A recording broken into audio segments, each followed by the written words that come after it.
Hello and welcome. In this tutorial we're looking at the desktop version of the Contractor Insurance Policies module. This module facilitates storage and management of various contractor insurance policies, including the ability to set policy expiry reminders and assign responsibility for management to other users with manager level access to this module.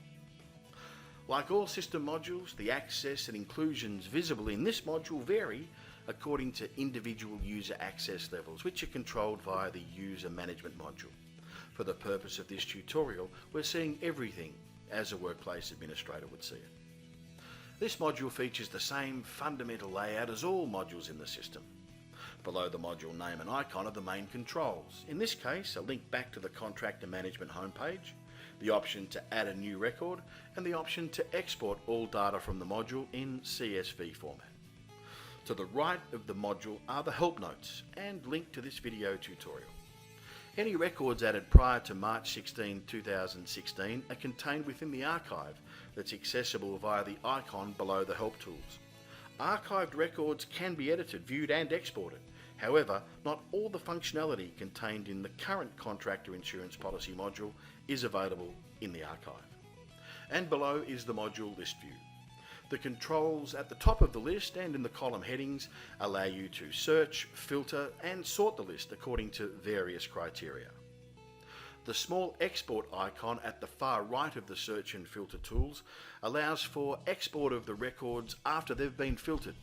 And like the main module export functions, this allows for selection of the data fields to be included in the export. Mousing over the icons in the Action column displays the various options for managing existing records in the module. And to add a new contractor insurance policy, select the plus icon, which in turn displays the Contractor Insurance Policy form.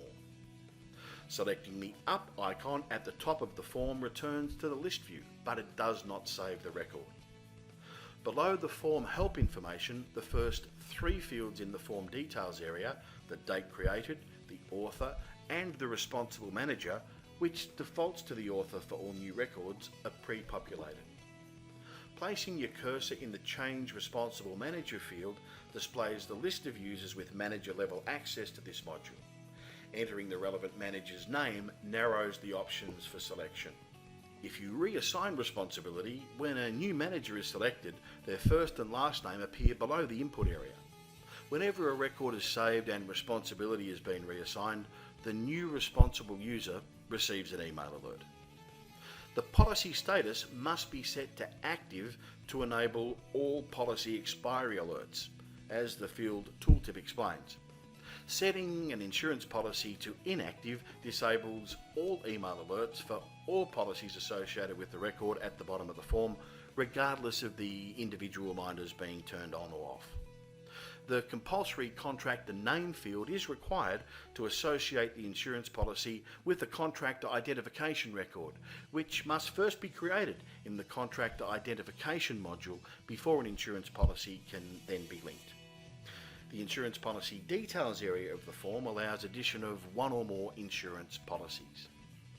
To save the hassle of creating a new contractor insurance policy record each time a policy expires, and to cater for different types of contractor insurances, multiple policies can be added to this part of the form. When adding a policy, and to create a policy reminder, leave the reminder option set to on. As long as the policy status remains active or current, and as long as the contractor identification record remains active, the system will then place an insurance policy reminder alert on the relevant date in the responsible manager's activity calendar, which is accessible via the dashboard on their workplace homepage. The contractor insurance policy record can actually be edited directly from the calendar reminder, or return here to the Contractor Insurance Policies module and edit the relevant insurance policy. The reminders can then be turned off, a replacement policy added and a new reminder scheduled. And that completes this tutorial. For more information, please refer to the module help notes at any time. Thank you very much for watching.